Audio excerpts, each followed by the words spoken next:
Hey everyone, my name's Joe, this is Alex, and this is Pat. And spring is here. The flowers are blooming, the birds are chirping, and the pollen's coating everything with so much powder that the DEA is ready to stage a raid. This is Altered Judgement.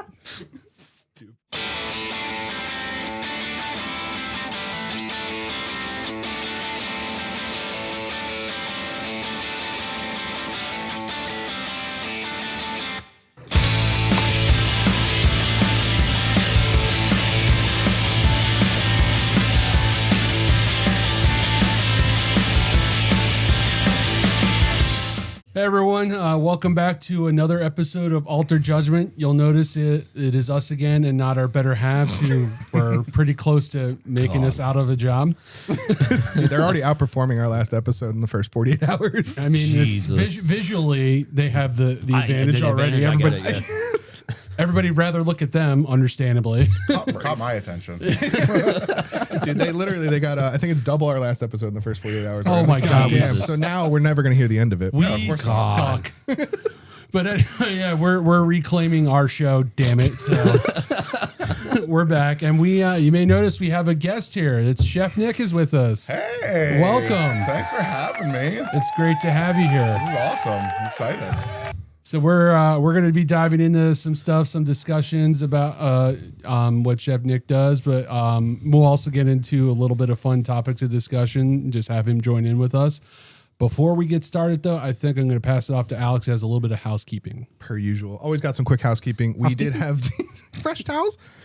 We had two contests. One for the from Camilla last time, her simple syrup that we enjoyed in that espresso martini. That was so good. Delicious. Yeah, dude, I wish I had that right now, but that's probably a bad idea. It's a double header. It's going to be a long day. We got a long day recording. If it's anything like the holiday special, I think we'll make it. So we did put the contest up there for the bad habits. Best bad habit won the simple syrup, and Rachel from Van Luz, our home away from home, you won the simple syrup. So obviously we will deliver that to you. There we go. Applause. That's coming to you. And then we also had the hat. The wearing many hats contest. We had many entries to that, so I had to throw it onto the wheel. Everybody knows that wheel. You just put your things in there, hit spin. Be careful what things you put in the wheel. Yeah, I definitely don't want to put everything in the wheel. That could be bad. But we do have our model here wearing said hat that is actually going to go to Blum. So Blum, we will catch you at the rink. You won that one.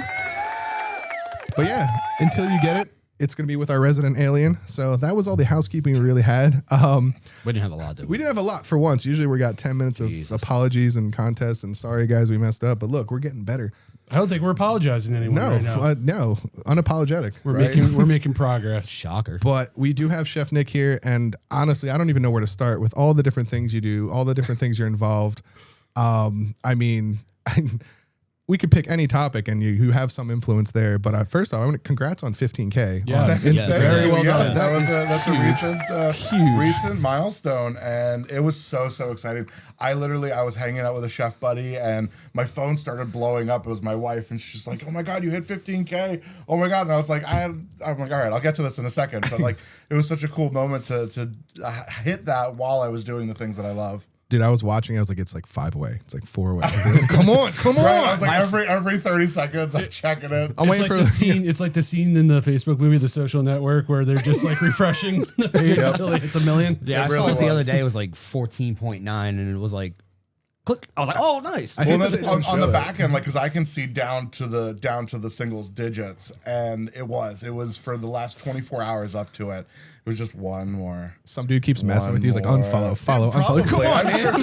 Listen, I've made my enemies. I'm sure people out there are like, oh yeah, I'm gonna. One guy was waiting for his moment. He's like, I would do that to our own podcast. Usually it's my own wife who does it. So she just messed with you the whole time. Fair. He got no, he didn't. No, he didn't. Just like, Just kidding. We know we're gonna piss plenty of people off. We already have. So Yeah. we'll watch that count. Do we care? We'll be psyched when we hit like 200. Yeah, we did break 200 across most things. We are nowhere near 15K, but we're also fresh in the realm. I think Instagram, we're getting close. We are getting close. Yeah. you guys, the rate you guys are growing, it's awesome. I love watching that. Dude, we are like, I don't even know the word. Like, it's still, again, fever dream. Like, everything that happens, I'm like, this is surreal. I didn't expect to be this, where we're at. We just kind of threw it at the wall and said, fuck it. Threw a lot of things at the wall. I mean, when you put yourself online, I don't think anybody expects anything from it. They're like, hey, I'm just going to do this and you just got to keep rolling with it, and you'll find your audience, and you guys have. I feel like that's a good segue into where I want to go with this. So like social media, obviously that is your platform. That wasn't your original career, but it seems like we came across you because you were popping up, across our feeds, and you reached out to us organically and was like, this makes sense. We should definitely like partner. This is, thank you for gracing us with your presence. You're well beyond where we're at. Thank you for being here. When people say these types of things, and I'm like, listen, I'm literally just a 38-year-old dork who. Welcome to your friend circle. Hi. So many people are like, oh my God, like we're so honored. I'm like, no, you don't understand. Like I'm honored to be part of this. Like I'm honored to be part of other people's journeys. It's not it's not about me in this whole process. It is about everybody else and what everyone else is doing, because that's so much more important. Everything is so much bigger than I am. And I'm a big guy, so you're amongst friends. We're all big boys here except Pat. He makes us, Yeah. I'm Pat glad with no I'm small. problems. But that's the thing, like when we started this project, the same thing too. So yeah, we did a few episodes by ourselves because we were trying to sort everything out. But the end game and the expectation we always sat with ourselves when we started it was like, we want to promote local. We want to bring on people, let them leverage our platform, leverage theirs, and just the community behind it. I think that's how you can be successful in social media while still being true to yourself, which I think is a big thing with you. Like, we don't change ourselves for the algorithm. You don't change yourselves for the algorithm. Like, you just unabashedly yourselves. And the only way to make that work is partnerships and networking. And I think that's what you land every time. Plus, it's fun just to get into different, people doing different stuff. But, Yeah. Oh, I love that. Like, recently you guys have seen, I've pivoted my page a little bit because obviously my background is in food. So, that's where really I started growing my platform. But now I get to experience so many other opportunities. I went out to like Monco Makers and I made a freaking cutting board, which like obviously like it still ties back to the food thing, but I'm doing woodworking and I am the most unhandy person ever. And they were like, so it was such a cool opportunity. And then I had to go do theater stuff and, again, getting to meet all these people out in the community. I got invited to like a candle making class recently. I'm like, yeah, like that's awesome. Like I want to experience. I kind of I feel like Mr. Rogers sometimes. I was like, it's really just like, I get on my little trolley and I go out into the neighborhood and I meet these are the people of our neighborhood. Just less puppets. And, yeah, just I don't know. There's plenty of puppets in my life. But. We had puppets. So did you find it like, was it, I think at least, from our perspective being new at this is, also a little, it's thrilling and yet a little bit scary to like, not that we've left our day jobs. We are still way far away from that. But way far. Was it, Yeah. Like, just describe a little bit, like how hard was it? How the emotions, how scared were you to just go for it? And what made you just decide, whatever, I'm going for it? I poop my pants every day. Same. And that's That's not from excitement. Alex just has a problem. just the thing. Should get that looked at. Yeah, so my wife and I have a really nice sort of balance between the two of us. My wife, who also spent 20 years in the restaurant industry, but she spent most of her time working as a server. She worked for tips. She was getting cash under the table. So she very much kind of like was flying by the seat of her pants all the time, was very comfortable with that. I came from a lot of corporate backgrounds or larger mom and pop working, like being a manager. So I had steady paychecks. I had steady healthcare. And as this started to grow, I was working 2 jobs. Lauren was working from home with the kids. She had already started her social media journey. So I needed more time to do it. So I dropped one job. I said, okay, can I financially sustain this? And then I got to the point I was like, I can't grow anymore if I'm working my 9 to 5. Gotcha. I can't do this. Okay. And Lauren has been a great sounding board for this because she very much lives that like YOLO lifestyle and I do not. That's the best way to drag you out of your comfort zone. But it really has. It really has. Like me, if I look at myself like 10 years ago, I would have never been like, yeah, you're going to quit your full-time day job with benefits and a steady paycheck to go shoot videos on your phone for fun. Like I'm like, no, you're insane for doing that. And sure, there are definitely times where, because of the comparison factors and you see other creators out there that are just doing really great things. And I'm like, well, I'm not good enough and I'm not doing enough. But then another great thing happens and I meet really great people and awesome things come our way. Talk about building that community. I have so many people that are around me that where I have spent the last year and a half, almost 2 years building the community is now returning and building me. And that has been such an awesome return. And like, I have so many awesome things coming down the pipeline because of that. So yeah, it's terrifying, but I tell everybody, you know, they come to me, they're like, I want to start doing this. I said, just start. Just start. Do it. Just start. That's what we had to do. Yeah. You really got to just, you know, you got to jump in there, but you have to be committed to it. You know, everybody will say the consistency is key, and it's not cliche. It is. You just got to keep posting, whatever it is. You have a random thought, record it, put it out there, and you know, you see what happens. But you have to do it for you. You can't be doing it for other people. You have to do it because you want to do it. You have to do it because it makes you happy, you know. And as I like, when I struggle and I'm looking at different avenues to go with my content, the core concept of it all is I just like to make content. It's not necessarily I like restaurants or I like doing this or I like doing that. I love making content. I love meeting people. So now I build off of that as the core part of like my overall mission. Yeah, that's kind of like we were talking about this podcast, no lie, for easily 5 years in the parking lot. Yeah, a couple and years. Yeah. We have no idea what made us. There he is. Told There you. he is. Like clockwork. What's up, Frank? What's up, Frank? We'll give him a second. I might have to go now, but I'll keep going. No, wait.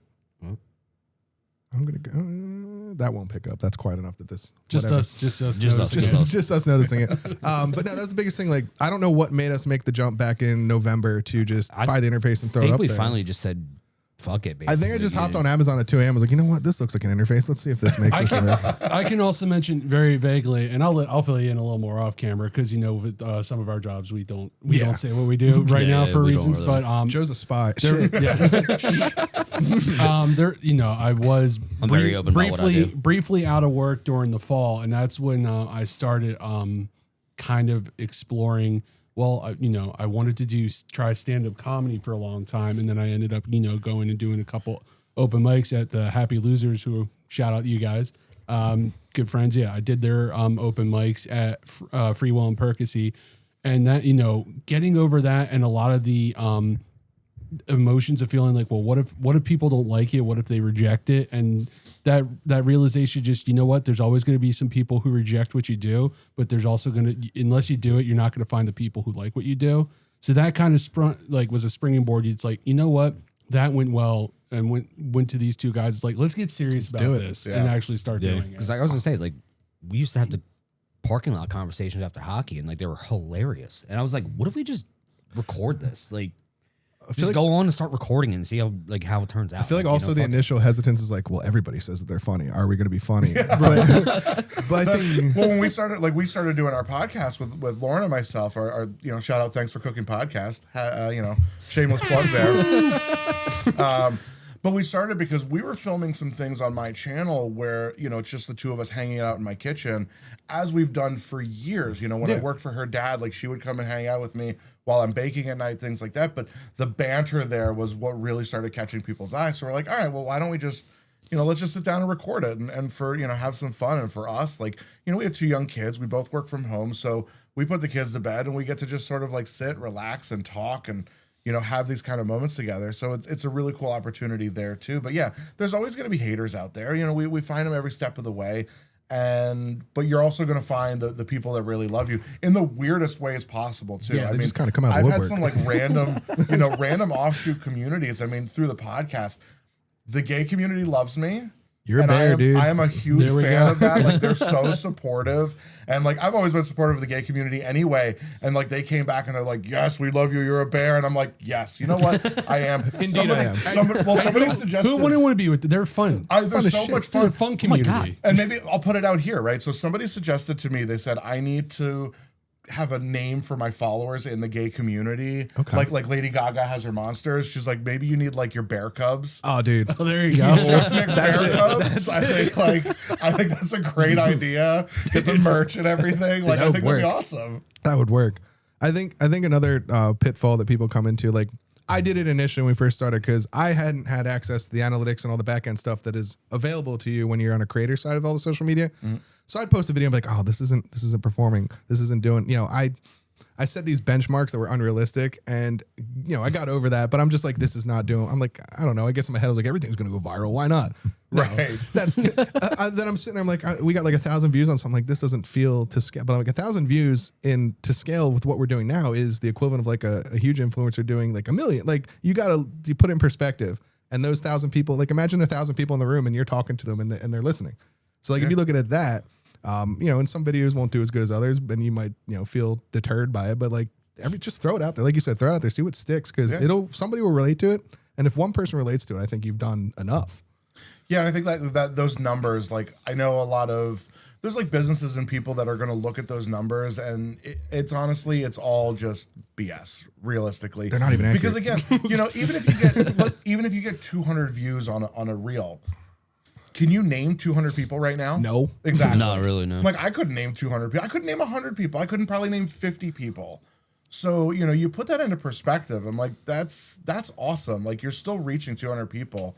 And I think just, that's a cool feeling. Like with your mental health Monday post, like if you hit 200, even if you hit 200 people with that, if you have an impact on several of the people down at 200 and that impacts, their day and makes something more positive, like that's a win. It doesn't matter. Oh yeah. Like to me, that's enough. And I'm like, I just throw this out there, see what sticks. And if you get feedback in person, go ahead, Pat. Yeah. Alex, I was just going to say something about that. I was like, they watch us or something like that and they laugh when we make their day. Like, bingo. I feel better about that. Like, it's the best medicine. I picked your day up, whatever. Cool. Great. That's all that matters. Thank dude. you. And I was going to say, jumping off the mental health Monday thing, because that was definitely something I wanted to talk about, because I've had my own, over the years struggles with my mental health, and it took me a while to finally embrace, therapy and actually taking it seriously. And once you embrace it and once you actually take care of your mental health and, acknowledge that just like your physical health, it's something that needs checkup on and maintenance.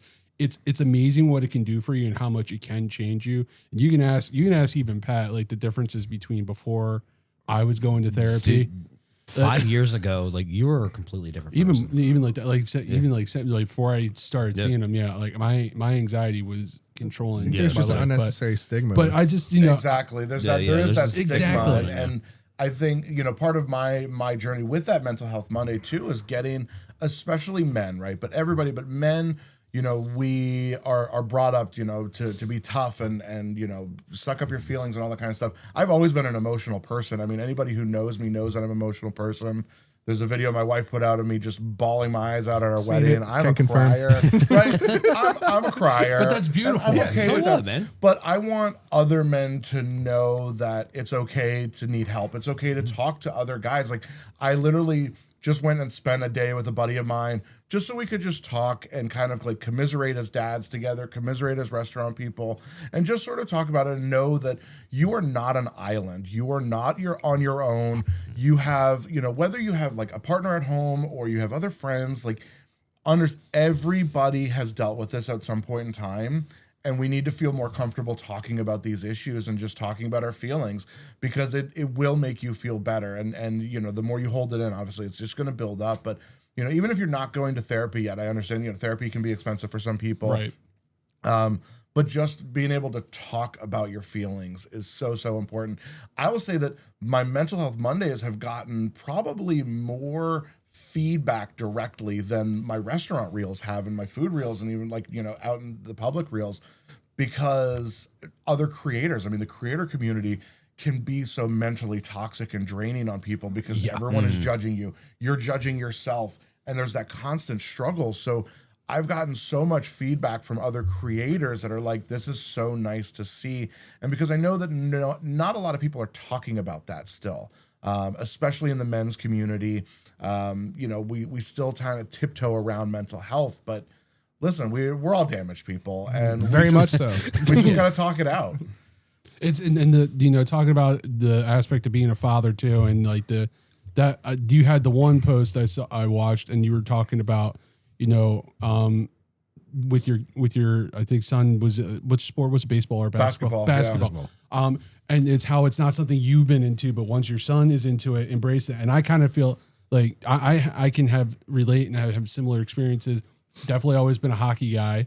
My oldest is really getting into baseball more so, and also soccer, but he's going to be doing like even like the tournament team over the summer. And just it's funny. It's because watching him get really into a sport, and I liked baseball, don't get me wrong, but it wasn't like my passionate sport. You're a hockey guy, dude. But watching him really get into that, it makes me want to get into it more. Even your younger absolutely. one. Like I'm going to the games and I'm like, awesome, this is really cool. And then like taking him to clinics and watching him do lessons and and absorbing that information myself because I love to learn, but then watching him find the thing for him. And I was a musician. moment. I was a nerd growing up. So like, it is such a contrast for me, but it is, my son, he has level 1 autism and he has ADHD. So, school, like he's a smart kid, but school and things are not his strong suit. And he found basketball. So I'm like, awesome. We're going to dive all in Absolutely. with this. Yeah. I'm going to get you the help that you need. We're going to go to all these things. And I love seeing his passion in that. And I want to support that, and I want to fuel that because you see there are sports dads that are just so hard on their kids. Dude. My son, they lost every game this season, and my son walked away from every game going, "We'll get him next week. We're gonna do better." I'm like, dude, that you don't understand how healthy that is. It's such a great Like, life you have lesson. no idea It's how supposed to healthy be. that Dude, is. it's supposed to be the point of sports, like learning to be a graceful winner, not a sore loser. And again, like you said, like the sports, like my youngest son, he just got into football last year. He's going to do it again this year. Nice. He's Is he doing it he's a again? big Yeah. kid. Yeah. Oh, he loves football now. Eagles might need him, And dude. but he's had similar things where he's had to have. He sees a therapist already too, because we saw things that I now recognize that I had in myself at a younger age. And, we're being more proactive and watching. And, the fact that we actually have him do that, have him involved in sports, work with the school and get him what he needs. He's absolutely flourished this year. Setting him in up for school. success. That's awesome. Yeah. That's so yeah. I mean, and we're both in the same boat with that, and it is. It really, things are more accessible nowadays too. When I was a kid and I was dealing with my own depression and anxiety issues, there was still that stigma around it. It was like they literally threw Adderall at every kid. I was on Ritalin. And every kid. It was like Adderall and Ritalin was just, You it was like didn't pen- out of 'em. You didn't pay pen attention. dispensers. You didn't pay attention. You got Ritalin. Yeah, absolutely. Actually, I will say a story about like me as a kid is, in school and everything like that. Like I kind of struggled like a little bit, but my mom recognized it beforehand because they were like, "Oh, he has ADD," and my mom was like, "No, he's super fucking smart." Yeah, they He's bored. misdiagnosed Yep. the shit out of He's it. like, he's Absolutely. bored. You're not challenging him. He is bored. Yep. And I mean, you've known me long enough. Like, I get bored about something. I'm like, Dude, one of these yeah, I'm like, nah, fuck that. one of these episodes when we're guestless, I have my so my parents decided to archive everything, so I got a box of stuff that I don't. But anyway, I have my homework book from first grade. So like, this one they first started me on. I was in the gifted program, but then like, here's some Ritalin. Figure it out. So I got Have fun, ranked. buddy. The best part was I was a terrible kid for the same reason. Like I was bored. I high IQ, all that stuff. But my homework book from first grade, I got daily ratings on a scale of 1 to 5. So like there's notes from my teacher like every day, like the shit I did. So I would definitely break that out. It's like dude, the one that'll always stick with me is I got a 1 out of 5 one day, got wrecked on the scorecard. But it's like Alex thought it was funny to pull the stool out from Eric while he was getting a drink at the water fountain. I was like, well, yeah, that's funny. That objectively is hilarious. 1 out of 5 for what? Like, yeah, now, yeah, that was me. But come on, I'm a kid. Like, But that's lay off. you know, Yeah, I that, know, I think that's a exactly. really good point though, and maybe you deal with this too. Is like my son, he'll get in trouble at school, and I get the phone call, and they're like, "Well, he was like throwing pudding cups down the stairwell," and I can't laugh at that, but I'm like, "But did it explode? You're like, no, that's like was it hilarious. open? Like I have questions about this. Like, I'm like, I kind of wanted to be there and help him. yeah, like I need to like I have to be the adult, but I'm also like." But I have questions like, was the pudding cup open? Did it hit anybody? Like, was it funny? what was the damage? It's the thing though too about it with education, and like listen, I did in school. I am technically it might be enacted now. I am technically certified to teach 7th through 12th grade in Pennsylvania. Do it, you won't. I was a substitute teacher a little bit, so I respect what educators have to go through. The pay sucks. They are not supported. At the same time, It's a labor of love, dude. because of these situations, you have to really be your kid's advocate in public school. Yes. If you don't speak up for them, they won't get what they need. Absolutely. And I ran into a couple things the previous school year because so my youngest is in 3rd now. In 2nd grade, he had to go through a lot. He had to get his tonsils and adenoids out. Jesus. Then in January, and since we've talked about this on the podcast, that's when my dad died. Like that, he had that surgery in November. My dad died in January. I was traveling a lot for work before that, and that was a big thing we found.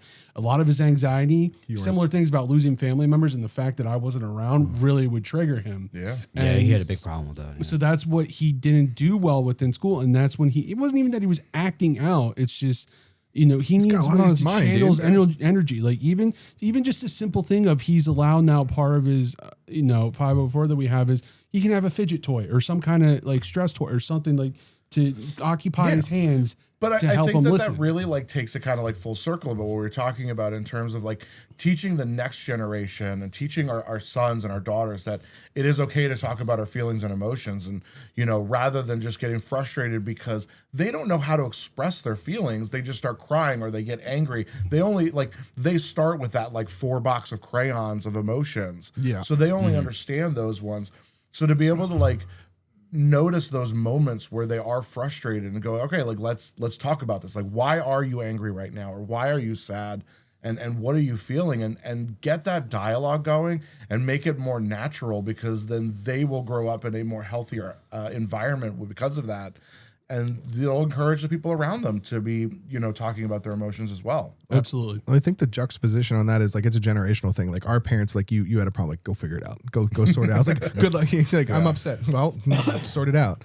But I think that's the paradigm shift is happening. We're in the same age bracket with stuff. I think we're raising our kids in a different way, and I think you'll see that. I think you'll see that in the next generation of kids. I think they'll be like more, like you said, supported in general. Like I'm not saying my parents didn't support me, but like it's a different generation. Like I'm not saying we coddle them now, but I think we're acknowledging things that weren't acknowledged as problems and things that need to be addressed. Back then, I was like, you know what? Here's some medication. Here's go sit in the corner and figure it out. Yeah, I would agree. I would never say like my parents didn't care. Quite the opposite. My parents. They were working with what they were given. But it's just the approach and how things, like you said, have shifted.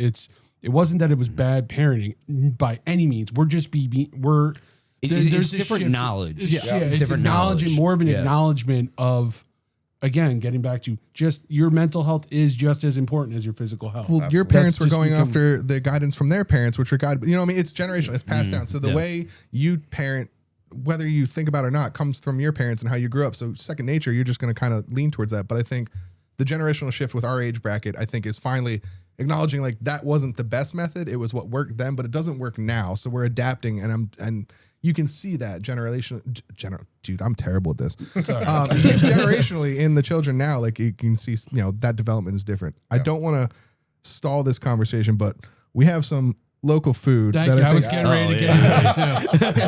If you didn't make that segue, I was about to do it when you were done. We got some local food over here. But I think we should break these out. I think it's a good part. Well, I'm going to leave the cameras rolling. We're just going to break things out.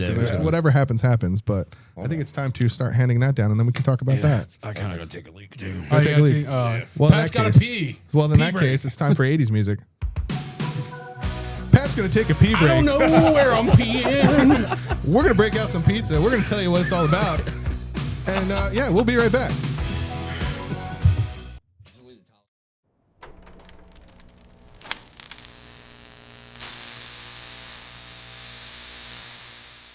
Which, by the way, you joining the ranks on that? Oh, yeah, you want to try some Malort?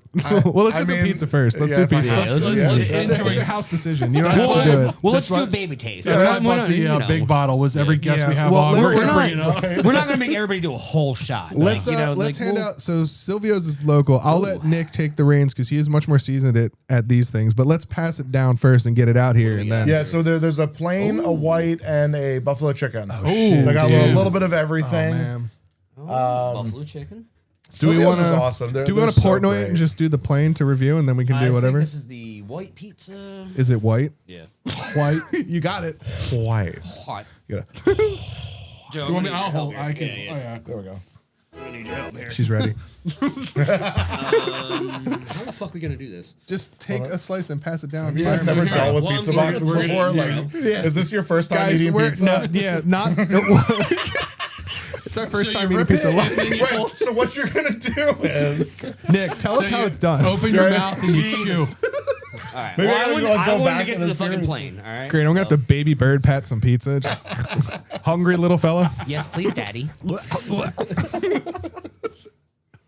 That movie's intro, dude. I put that on and I forgot. I put Ace Ventura on for Charlotte, and I forgot the raccoon. Yeah, just There we go, just yeah. cycle it down. Do a plate sub Guys, here. we got Film brains. down here. Film down here. Look at that. Perfect. We're learning. So we have to say what single chomp. Everyone knows the criteria, so we didn't get sued by Portnoy. No, you can't say single chomp. There's a guy out there God damn it. who does chomps. There's so. everybody. All right, so we're just gonna fucking try it like normal Can we people. just be num nums? Yeah, num nums. Num nums. One num. Uno num num. What nums? Everyone knows the Altered criteria. Judgement num nums. Nums? I still never understand the crust bite. Like he fucking. Oh, he also says like one bite and then it's like 15, and then he bites the crust. Like yeah, one bite. I'm like, bro, Right. you ate half the fucking pizza. I think so. Here's the thing, right? The important thing to remember about Portnoy, and what I want everybody to understand is sucks. just because. Well, here's the thing: is like food is subjective. Food is subjective, and everybody needs to really sort of grasp that concept. Portnoy, the one thing he might be arrogant, but the one thing he does really well. What is he on? Barstool. He's Barstool. Okay, yeah, yes, Barstool. he is- Yeah, I was like, So he really doesn't even like. He's not even like. It just became a thing. It just became his thing. But he is very clear about what he likes as a pizza. So like he's ranking them based off of his preferences. And he does layer that. Like he lets you know, like this is what I feel. Doesn't mean it's what you feel. Exactly. And I think that like so many people put so much weight on people's scores and things. But just like the cheesesteak revolution in Philly is like everybody's gonna have their own thing that they like. So just because some guy gives it a high score or a low score doesn't mean that you're gonna like it or not like it. And that's like super important. You've got to just go and try it for yourself. Yep, facts. Yes, these guys are gonna give you the information. They're gonna give their input. And if you like what they like, okay, then it gives you sort of You can a gauge it, base yeah. level to go off of. But you're never gonna know until you try it yourself. Turns out people have different opinions. Yeah, Shocker. I was gonna say, What? you can't base it off of one person because like that person doesn't have your taste buds. Exactly. Like, you got to go try. I always try to tell people too, like for me, because I worked in the industry for 20 years, because I always like I cook most at home too. I'm just like appreciative to eat out in public. So like everyone's like, well, you like everything. Is there anything that you don't like? And I'm like, sure, there's like one or two things, but I just appreciate the food. So it does come off as like I like everything. Because you know the full process of it. I Most know people are everything going that's in there. going Yeah. into it. And again, I get to meet the people and I get to experience this. So for me, I'm like, yeah, I like everything because that's what it is. And I have my own flavors and tastes, but Oh, dude, I was watching. So I hopped on Facebook this morning because that's me. But this dude posted a shit review of Iron Oven. All right, so he has like I don't know, I forget his was it name. the one with the gloves? No, like it was just a written review. Oh, okay. And it popped up with my first thing in my feed. I'm like, dude, there's like 150 comments and shit. He must be getting his ass handed to him because he like roasted Iron Oven. And then you read his first comment. He's like, I thought this was only going to my followers. I didn't think the public was going to see. So you can tell Sure, that's how the internet works. dude. Oh no! Sir. Oh Well, no! sir. You can tell he added Iron Oven and then went back and changed it because there's like a typo in his fucking review. Oh my gosh. And then everyone is just bashing. He was like, dude, they were roasting. He's like, he was complaining about like he got a turkey burger with like guac and all this other shit and tater tots, and then he subbed a regular burger for the turkey burger patty. So it was a terrible idea to begin with. And then he got it delivered, and then he's like, "Oh, the bun fell apart. It was soggy, and the tater tots were soggy." And then like he was roasting Iron Oven, and then literally, like if you look at the timing, within like 15 minutes, dude, the Iron Oven army came was like, "You're fucking done." And everyone was like, "What are you talking about?" Like they were just roasting. He's like, "Guys, I'm sorry. This was supposed to go to my followers only." I was like, I gave them good reviews. I promise." He was backpedaling so hard. I was like, "Bro, like relax. It's okay." It's okay to not like something too, you know. It's But it's he got perfectly acceptable. obliterated. Oh, yeah. That guy was just Yeah. like, I made a mistake. That's like going on Taylor Swift's page and be like, she sucks. Just wait. You're done. It's a bold It's strategy, coming after Cotton. you. Like you woke up and chose violence. But the best part is, that guy posted based on timing. He posted it at night because it was later, and then he woke up to he's oh god, why are there 1,000 Why does my phone notifications? keep going off? Why does it keep going off? Jesus, like the owner hopped in there and everything. He's like, yeah, we can make this right because that's what they usually do. But this guy just let it sit, and then he was like, no, it was supposed to go to my followers. And you look at this guy, I was like, yeah, nobody should trust this guy's opinion on food. Sorry, but anyway, Pizza. Pizza. Yep. Yeah, so I got some pizza from Silvio's Deli in Hatboro. right down the road from us. Yeah, guys. like Yep. just like such an amazing small business, right? And that's obviously the core of my platform is supporting the small businesses, the mom and pops that are out there hustling every day. These are everybody knows my favorites. If you watch my page for literally 30 seconds, you're going to see all the places that I go to on a regular basis. And I always, my line is always, there's not enough meals in the day, which is very true. But Silvio's is wrong. Almost if you pop into Silvio's any day of the week, I'm probably hanging out there, just because it happens to be in the middle of all my routes anyway. And it's delicious. And it's fantastic. And the owners are incredible. I always talk about like the service side of everything above all else is, your food could be mid somewhere, but if you guys are good people, I'm still going to support you and I'm still going to be behind you. But, Silvio's checks all the boxes, right? I love just like the ambiance. You can go sit outside when the weather's nice. They got the ice cream window. They have everything. Tara and George, the owners, shout out to them because those guys, Their second year? 2 years now? they're going on their second year. They just hit their 1 year in January. They kept like the bread recipe and they're really keeping like the tradition of what Silvio's was, and they understand like the essence of Silvio's, but they're taking that to the next level. And they do like they've got some outdoor movie nights coming up. They set up I their saw parking some of those lot. pictures. That looks awesome. That was That's so pretty much fun. We did badass. that last year. It was I forget what movie. I can't even remember what it was now. There were a lot of people there. The parking lot was packed, and like we had the ice cream and they had pizza slices and they were doing their whole thing. They've got great specials. Like Thursdays are their pizza. It's $11 pizza specials on Thursdays. Oh, shit. Which is great. That's a steal. Wednesdays, I actually have it marked in my calendar on my phone because I am a fat ass. Listen, every Wednesday they do roast pork sandwiches. And it is the best. my God. I guess we're shooting on Wednesdays now, yeah, boys. right. You got with like the provolone and broccoli rabe. yeah, and like stuff. 'cause you get broccoli rabe, roasted reds. They got long hots, and then they got the provolone on there. It's my favorite sandwich in Bucks County currently. That sounds It's delicious. that roast pork That's a big sandwich. badge of honor. That's- Listen, if I put it in my calendar, you know that's like. I'm gonna have to make that happen. Yeah. Yeah. I have to remind myself every Wednesday to go get it because it Couple- is so freaking good. Real quick tie-ins to this one. So if you watch our last episode, there was an alien that made pizza. All right. So my brother loves making homemade pizza. That's been his like passion, hobby. Like he really dove into it, like perfected his sauce and everything like that. Tried making his own dough. It wasn't bad, but then he literally started buying dough balls from Silvio's, and that his pizza that we had last Oh, that that was was from his them? dough. Oh. Yeah. And then the other big thing, like we were saying with Tara and her husband took over, Silvio's was a neighborhood staple. So when they put that up for sale and for someone to jump in there and try and take over that, those were big shoes to fill, and they've clearly filled them. So I feel like at this point, just naturally, I think we should just dive in. Yeah, we And, gotta dive hold in. on, Yeah, I got it, guys. I mean, Oh, pizza I and love fucking beer. that. No. Cheers. Cheers.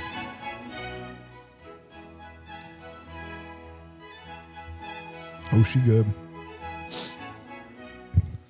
Something about just plain cheese pizza Right? from a pizzeria. Done right. Classic. Great flavor. It's got the cornmeal on it. Dude, sauce got it. This literally, yeah, my brother is like, yeah, it's the best dough. I'm not going to bother trying to make mine. I'm just gonna, I get why Kevin attacked Buzz in Home Alone when he made his pizza.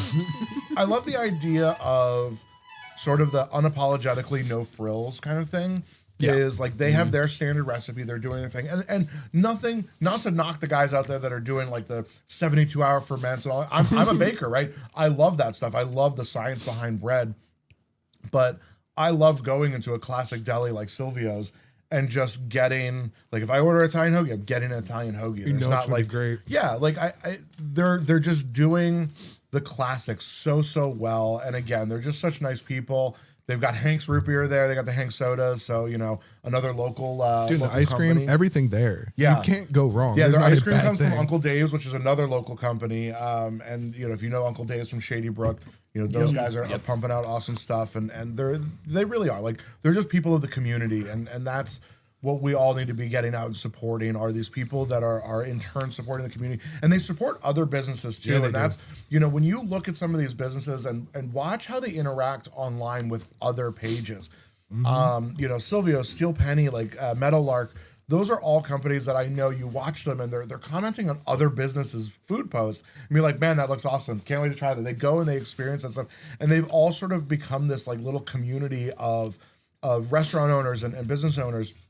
And it's so cool to see them interacting and supporting each other because like we all have things that we can offer to the other businesses and we've all learned from each other. And I think that's so cool to sort of like, I feel like I'm like in the middle of all that and I just get to be surrounded by these awesome You're like the people. middleman. Well, I really am. When we started interacting Also- with you, oh, sorry, Pat, go ahead. No, I was gonna say I feel like You're talking about like local businesses and everything like that. I think there's kind of been like a renaissance of that. Dude, like, he literally. I literally used the word renaissance earlier. Before you guys in, got like, here, the saying yeah, the same thing. I feel like in the last like 5 to 10 years, every town now has like a nice like little local restaurant, Renaissance. Upscale. Renaissance. Every little town has a brewery or something like that. Like there's kind of been like a keep it local and keep it in the communities. Well, and I there's think kind of been a renaissance of that. Some things that people may not understand about Pennsylvania in general, right? So the liquor laws in Pennsylvania are very, very strict. Yep. Horrible. But Damn it, Pennsylvania. Here's the advantage to it. Is Pennsylvania has the most amount of microbreweries in the country, if not in the world, condensed in this area because of the liquor laws, because you can start your own microbrewery without going through all the legal BS and red tape. Yep. So we get some amazing like craftsmen that are going out there. Mm-hmm. You've got, we've got like Artifact and Van Crooked Eye, Nuys, Van Nuys. Van Luz. Crooked Eye. Crooked Eye's You've right got, across from Concordance Silvio's. Ferments. Like you've got so many of these awesome people out there like sharing their craft, and I think that's what we also need to think about. Like it's not just food, it's not just beer, it's not just wine. This is a craft. This is an art form. It's just because it's not a painting doesn't mean that there's not skill and talent and artwork that goes behind this at every level. So it's like understanding that appreciation, like I said, is like people get on me because I'm like, I like everything that I try. I'm like, when I taste this pizza, I taste the artwork behind it. I taste the years that went into developing this dough, the years that went behind this sauce, the bad days in the restaurant. Like I taste every bit of that and every bite. What's the thing, like Van Luz, like we've talked to Galen, they've done a lot of collabs with local breweries. I mean, they've done some with some big ones like Trogs. They've done some with more local like Stable 12 and Warwick Farms. Like that, like you're talking about, that community is what drives like the success of a lot of these things. Like all their collab beers have slapped, and like you can't go wrong. And like, yeah, like you said, Crooked Eye is literally right across from Silvio's. So not only can you hit up Silvio's, Crooked Eye is literally in the same parking lot, walking distance, and they've got some good stuff on tap. Artifact is nearby. There's so much stuff within proximity. Yeah, and I love seeing like the breweries again collabing with other businesses. Like I go, so shout out to the guys at True Believers Barbershop in New Hope. They, you walk in, they're going to hand you a beer, and it usually comes from. I'm going to the wrong barber. Yeah, right. Go check them out, man. Those guys are I need awesome. some. Such a cool place. They got a bunch of like horror memorabilia around. They're just very chill nice. dudes. Actually, my one buddy owns a barbershop over in Percy. So Nice. Oh, yeah, so- awesome. Yeah. Yeah, I see his. I'm like, he serves all. Yep. Exactly. Yeah, It's, local. Yeah, and that again, that ties in with the whole like what is separating the great businesses from the okay businesses nowadays, and it's that level of service. So like I feel like the barbershops have really dived deep into that with, hey, you know what, just have a beer while you're getting a haircut. Like, what is it really going to cost us? Like, Some will do like a whiskey too. They'll have like a solid, do that. Nice, Yeah, nice glass of whiskey. he does that too. Like, Yeah. that's also been a renaissance thing. Like you see like the old school barbershops, and like that's been coming back around. Dude, I'm willing to pay much more for a dude that's going to hand me a nice cup of whiskey, get that straight razor up, and just do it up, and I look like much better than me trimming and doing what I do normally. Right. It's also like a day take. You're like, yeah, whatever, Dude, it's a been a thing. couple hours. Right. That's always like I actually my go early. spa day. Right? I actually go early for my appointment. I'll be like a couple hours early. I'm like, I'll just hang out, have a beer, whatever. I'll just be here. Yeah. Like, yeah, why'd your haircut take 4 hours? Don't worry about it, guys. Right. Well, so my wife knows, like, if it's haircut day, I'm like, I'll see you tonight. It's You're like, later. You ain't got a manicure for 4 hours. Shut up. That was delicious. Mine is all gone. Yeah. I No, think I it need a was refill, good. dude. Yeah. Joe, can you hand a refill? You want to Surprise me. Let's shake it up. Can you handle the boxes, or is I Nick definitely need to want to give try you the white instructions? pizza. I do like. Yeah, okay. I do like the white pizza. I had one up near where I live, nearby Quaker Town, Almaco's. I think it's called. But I got it was a bruschetta Pat white is pizza. fucking up royally over there, There's like guys. 3 boxes, and I have no space to put it anywhere. Actually, you are Here, on let me camera, hold- so everybody can see you. Let me hold fucking that. up. Hold that. Pick up that one. Do you want a buffalo? Or do you want a Do white? the white pizza. White. Got. I mean, we'll make it around. I'm gonna try all of these. I'm not messing around. Yeah, I'm Yeah, I'm not. Look, we have a whole day of shooting. holding this pizza. above Pat's head. So was that 6 feet? There you go, buddy. Why, thank you. I love that. It's like a little box halo. That'll be the thumbnail. Just be Pat with a You're pizza. the pizza angel. Wait, I think I might have something for that. All right, I gotta try the white. Do we have anything? Yeah. Oh, there you go. So it's like opening. We talked about that movie before. My best friend's girl, Jesus Crust. All right. Well, that was delicious. I stole it. All right. I didn't wait. Sorry, boys. Oh, goddamn. That's so for good. Just digging in. Love a good white pie. It's the right balance Oh, of the garlic. yeah. Oh, shit. Goddamn. Yeah, I don't know why I didn't cycle through the pizza. I've always had their sandwiches and they've slapped. So like I should have just. And Andrew literally uses their dough. I should have been like, let me get pizza. Well, I always joke when I go to a lot of these places because I generally will, like, I'll go for specials, and I go to Meadowlark all the time. For probably the first 6 months, I didn't even know that they had a full menu because I was just going in and getting the specials. Like their photos online are always so beautiful. Yeah. Oh, you make other things? Yeah, I was like, You well, actually have a somebody, it full was menu? funny, some other creator posted about their cheesesteak. I turned to Lauren, my wife. I was Oh, like, wait, time out. I was Meadowlark like, has cheese. Right, exactly. I was like, wait, hold on. When do they have cheesesteaks? Oh wait, is that the place that does that like giant Pop-Tart looking thing? the one that? Yes, Yes. Oh my god. yes. The blueberry Dude, pop you don't tart. see it in a lot of the videos, but if you go out of Meadowlark, when you're walking on Meadowlark, you bang a right and go right again. There's a whole courtyard, and it's like perfectly landscaped. There's all these outdoor seating, and It's and they have an gorgeous. outdoor space when it's nice out too. I think they do ice. They have like an ice cream window and everything through there. They're worth the wait. They get busy because they're good, so it's Yeah. definitely worth the wait. Go there, sit in the courtyard waiting for your food, and it slaps. That the thing coffee. I was like looking at it and I was like, Oh yeah, I just want to Yeah, live it was in that so Pop-Tart. freaking good. The hardest part for me is like finding, as we do like our regular daily activities, I'm like, which place am I going to? Because like I have like my staples that are within like my local driving distance, but I have like favorites everywhere that we go now. So I'm slowly building like maps for other people too. It'd be like, hey, if you're in this area, go to these places. If you're in this area, for me locally, like obviously it's Meadowlark, Steel Penny, Baked by Michaela. If you want good baked goods, Yeah, I was gonna say we got to hit them up. oh my God, she is incredible. So again, I came up as a baker in the industry, and I literally texted her this morning because she did a pecan pie bar. okay. Wasn't like overly sweet like a lot of pecan pies tend to be. It was just beautifully crispy, Like pure and pecan? super gooey and fantastic. But I texted her and I was like, girl, like I hate you because you're better than me, and I hate you for that. It's like kind of touching on the food review and portions. So obviously, you had to start somewhere. As you obviously become a lot bigger in the local community, but when you first started versus now, do you feel like people acknowledge that you are the influencer you are and that you're getting preferential treatment, or you know what I mean? Does it get weird? Like, do you let them know when you're coming in, or they see you and acknowledge you? You know what I mean? Like, is there a conversation? The broad answer is yes to all of that, right? So obviously we still, I think people don't understand about the creator community is there's a lot of cold calling that goes on. I send the messages to the restaurants, be like, hey, this is who I am. This is what I do. I'd love to work with you on this. We negotiate, et cetera, et cetera. And then it happens. So they know that I'm coming sometimes. Some places, maybe I just find a place and I'm out running errands and I'm like, I'm hungry. Let me go give them a shot. I pop in there. So it happens. I've noticed more frequently lately when I go into places, like people know, I have a very recognizable face. Like, I get it.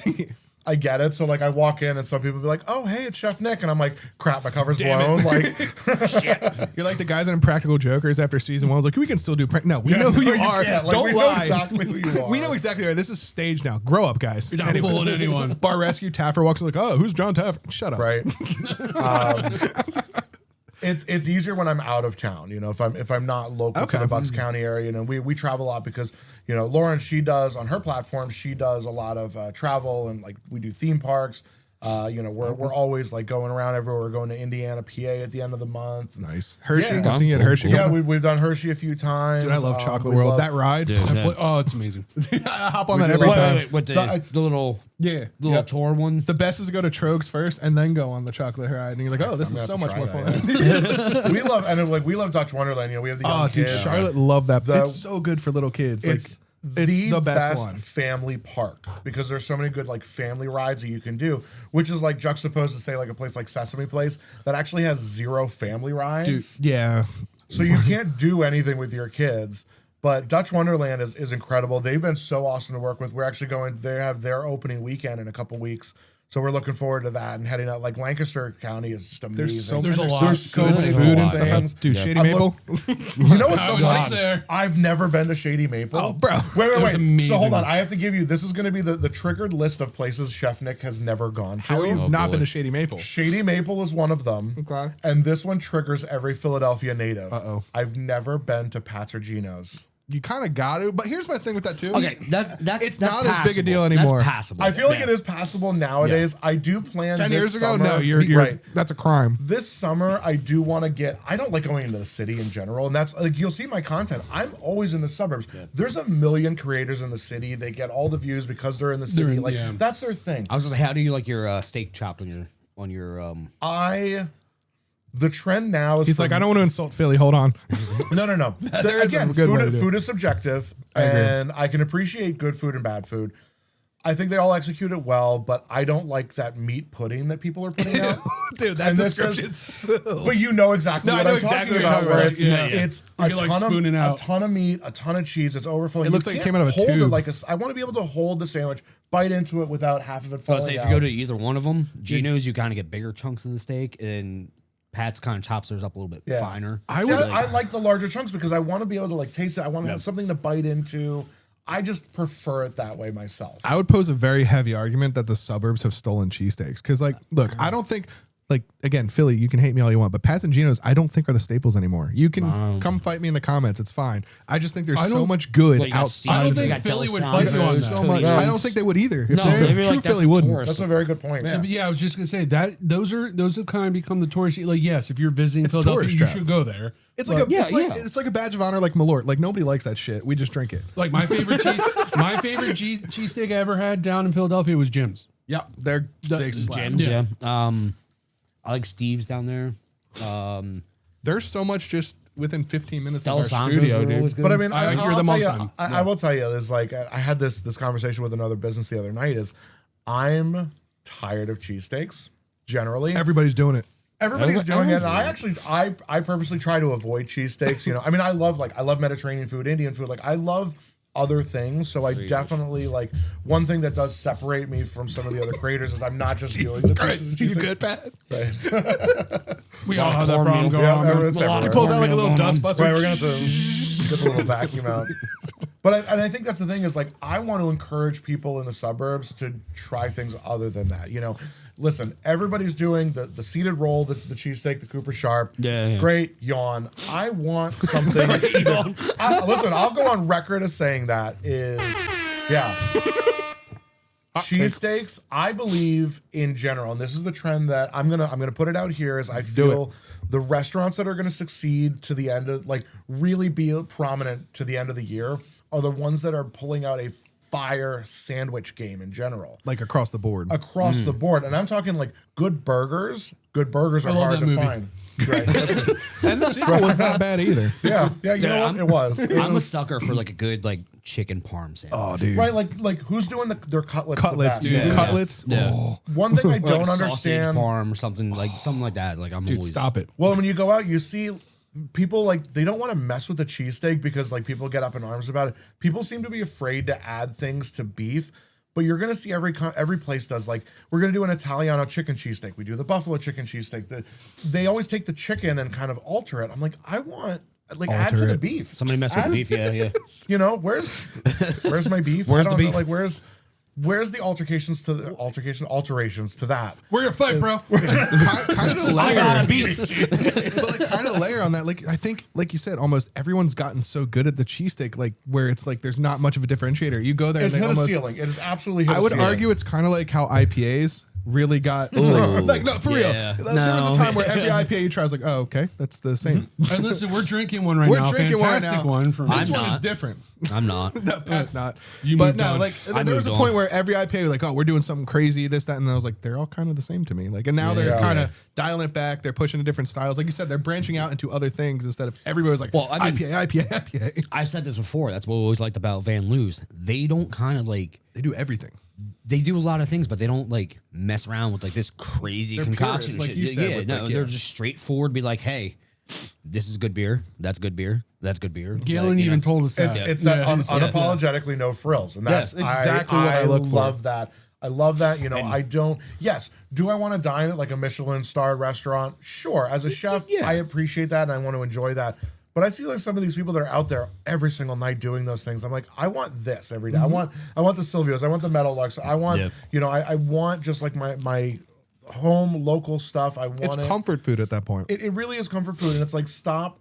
everybody needs to stop trying to be everyone else. Be you and do your thing. No, you're right. That's going to speak so much more volume to anything else. It's like, again, everybody has done the Cooper Sharp seated roll. I'm not looking for that anymore.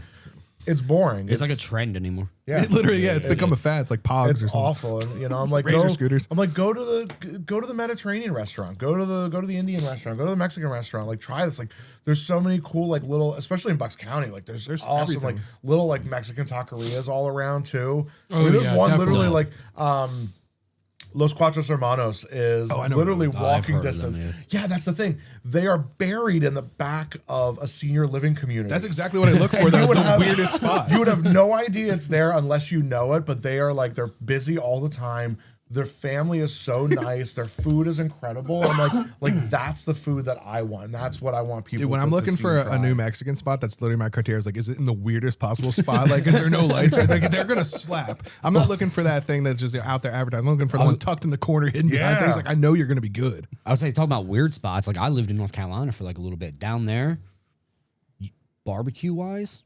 one of the best barbecue places. The dude had like a little renter shed. Like a shed. Yeah, it was like a shed that he like put on the corner of a Oh, parking yeah. lot and like used to pull his trailer in. There was a smoker all day, and it was like some of the best barbecue I ever had in Dude, my that's life. the stuff you Yeah, gotta look that's for. like, like this- good. And you know what? Good barbecue is hard to come by around Especially- here for yeah. sure. That's My, also a preference thing. My It's like, what do you want? father-in-law used to own a barbecue restaurant in Doyle or New Britain area. Shout out to Duck Deli. And that was so his brother still runs. There's a Duck Deli in the Outer Banks, in Duck, North Carolina, and yeah, it's great. Just great barbecue. But I understand, the cost of meat is rising. Barbecue tends to be more of a seasonal Labor of love. thing, and it's a labor of love. time-consuming. It's very It's time consuming. So like time-consuming, a lot of places around here aren't doing it because we still are struggling with that price gap. Where it's like, listen, you go to the grocery stores, you see the prices are up. Prices are going to be up in restaurants too. Yeah, If you want good food, you're going to pay for it. Yeah. Period. If you're paying, Thanks, COVID. these like, well, and you get okay, like because we talked about like I love diners too. Good diner is great, but yeah. if I'm paying $5 for a giant platter, I am going to question the quality Yeah. of What's the going in product there. that's going on that plate. Is like Yeah. Is I'm this okay. cat? Is this cat? Right, I'm okay paying $15 to $20 for a diner meal If it's because I know it's going to be a Yeah. diner meal, Yeah. but it's going to be quality ingredients, and that's we talk about again when we go that sort of cycle of the mental health and the physical health is. I don't care about clean eating and that kind of nonsense, but just like good ingredients. You need good ingredients. Yeah. well, kind of on the same headway of that. Like, I think the price gap is what's causing a lot of different decisions now. It's like I go to Wawa with my wife and my daughter, and we each get something to eat, maybe a drink. It's like $40-$50. Yeah. I'm like, I could have Oh, yeah. gone out to a Yeah. fucking restaurant. Well, I see this affecting the restaurant community, and this is where like we as a community need to sort of be mindful of where we are going to. Is we have our what I call like your low tier mom and pop restaurants. These are going to be your value ones, the ones that have great deals, the ones that we go to on a regular basis. They're thriving because people are looking for deals. The high echelon places are thriving because people want that sense of luxury and elegance. So we're doing more of that to kind of treat ourselves. Who is really suffering are the people in the middle. And those are, It's like society. your 25 to $50 entree type places, your elevated sandwiches, your gourmet burgers. Those places are suffering, but there's some really great mom and pop places like that around too. So, I really encourage people to check those kinds of establishments out. And utilize that as your date night if you want, and frequent those more. I was gonna say I'd because- rather much find a local place for like a date 100%. night or something. Exactly, Like that, Yes. exactly. Definitely. Like I don't want to do like a big chain or whatever. Like We can even tell by the service when Yeah. you walk in there, like they're happy Oh, that you're yeah, there. no, Like yeah. it's not a facade. They're like genuinely No. like they treat you like you're at home. I'm like this. I would go here 10 I love times that. over. Yeah. Yeah, people always ask me. They say, what do I look for when I go into a restaurant? And I'm like, there are three main checkpoints for what I believe makes a good restaurant. It's going to be your atmosphere, your vibe, the service, and then the food quality. As long as you're checking two of those, I'm good. But you can really tell when you talk about like, is the service staff happy? Are they genuinely happy when you watch them? Watch how they interact with other tables. Don't watch how they interact with you, but like observe them from a distance, and you're gonna see like certain facial cues. You're gonna see body language, and you're gonna see how they are. If your service staff is happy, everything else is going to be amazing. And I can guarantee that. And you brought up Iron Oven earlier, right? So I noticed this recently. I was at Iron Oven, place was packed. They're just jamming. And their service staff is so happy. I talked to the owner. Every interaction. He really, I know as an owner, he really takes care of it. You don't see that still a lot in the restaurant industry. So there is that struggle. But the restaurant owners who do understand that, a lot of them are ones like myself who came up in the industry and they've spent that time working for bad owners. And they're like, no. Like, I want to make sure that everybody is paid appropriately. I want to make sure they're getting their 2 days off. I want to make sure that, like, you know, if they need health insurance, we can help them with that. Like, all that kind of stuff really adds up nowadays in the industry because they're still servers are still working for tips. And, you know, there's that struggle of like, hey, do I tip 20% or do I tip, you know, based off of the service, but with the prices are up, there's a lot of gray area there. And it's a struggle all around, but the servers that are happy, that's going to be the clear indication of a good restaurant. I've also done a lot of plumbing work in restaurants, and I'm going to judge the cleanliness of your kitchen. Or like kitchens in general are just nasty. I'm going to put that out there. Like, what's the mileage on this toilet? Their food must not be there. No, just the kitchen itself. Like the grease trap, the grease trap. Oh, that is grody, dude. They're gross in general, but like, how well do you maintain this? I heard that's worse than dealing with like just general plumbing. Oh, flat up. I would rather. I've heard the grease traps are the most disgusting thing. Grease traps it's a smell you will never get out of your nose. And it doesn't leave your clothes. Like, it gets embedded into your It's pores. like the OG Wawa. Do you ever notice that? So weird segue real quick. But when you used to walk into Wawa, okay? You used to be in there for a little bit. You come out and you'd had that distinct signature Wawa smell. I know exactly what you're talking about. It is gone. It's gone. You're right. I didn't realize it until we were just talking. I was like, that's gone. I used to work there and I used to come home and I had to change. It's gone. Wawa is so sterile now. No, my God. It is. That like surgical. I mean, and a lot I of remember people, when it was like a homeschool deli. That's the thing is a lot of like the greater Philadelphia area natives will say is like Wawa isn't Wawa anymore. We all know that. It smells. I didn't even realize the smell was gone until just now. It's not that homey deli. It Cool really shit. is just like I feel like I'm walking into a hospital when I go in there with like the bright lights and just like the white. And it's just like it's so. You had the old ones that were all dingy. It's almost marks on the floor. Too clean. It's almost too clean. We'll defend it to death. Like it's because it was our grow up with it. Like, Wawa over sheets all the day long. Fuck sheets. Yeah. But it's not what it was, and that went into like what we were talking about. It lost it when the smell like went a lot away, of things guys. just don't seem to be what they once were, and that's why. Which is why what you're doing in promoting these mom and pops, it's absolutely it's getting back that quality that you look for when you're going to spend your money and embracing these businesses that are working hard to provide you that experience. Exactly. Like we definitely have to all everybody let's go support your local mom and pop. Anything you've heard about, anything you like that you've been wanting to try, if you can within the next week or two. Right, if you need some inspiration, dude, hop on Chef Nick, dude. Check out my page. There's so many places on there that I'm at all the time. I was gonna say that goes across the board for anything, not just restaurants. Like he does everything. My girlfriend and I, we found a random candy store in Doylestown. We were like, Evolution Candy. Yep. We were just there. Yeah. Right, I know. We were like, she was looking for like, I want to take something into work. All the girls that they have like these root beer barrels and stuff like that. And we went there, and I'm like, we found the old strawberry candies. Oh, dude, the grandma ones. Yeah, the grandma strawberry they got candies. some like really kind of awful. And like the prices are really good. pretty reasonable. Yep. Like absolutely. Yeah, and I was like, oh my God, this is actually pretty awesome. Like, and I think that, to your point earlier is of this small business renaissance that is happening, I don't want to see, obviously, like, I don't want to see anybody lose a job, but I want to see the mom and pops become the dominant focus in these areas, especially in the suburbs. Is, we don't need places like Wawa's because there are like privately owned gas stations that are also doing this thing. Yeah. Yeah, there are privately owned gas stations that are doing the same. So like on every level, like you said, there's candy stores, there's woodworkers, there's craftsmen, there's whatever it is.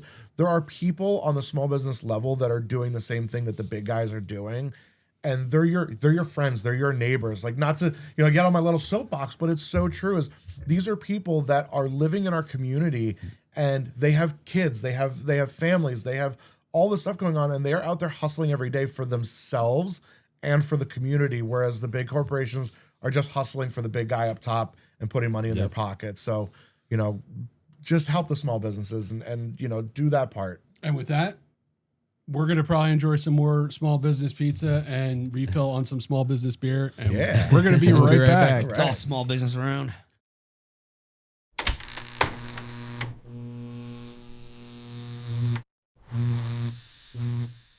All right, let's get back to business. So I have an idea. Go for Before it. we jump into our next topic, a That's little what that bit, burning a little smell bit of is. truth serum. So, shit, yeah. we're not fucking around anymore. I bought the actual bottle of Slide that. Malort. We ain't talking about the mini bottles. We're talking about the bottle. There's the actual bottle of Malort, and I feel like this. Dude, is we're gonna ask our guests from now on when they come on if they would like to sample some of Chicago's worst. That's the house bottle.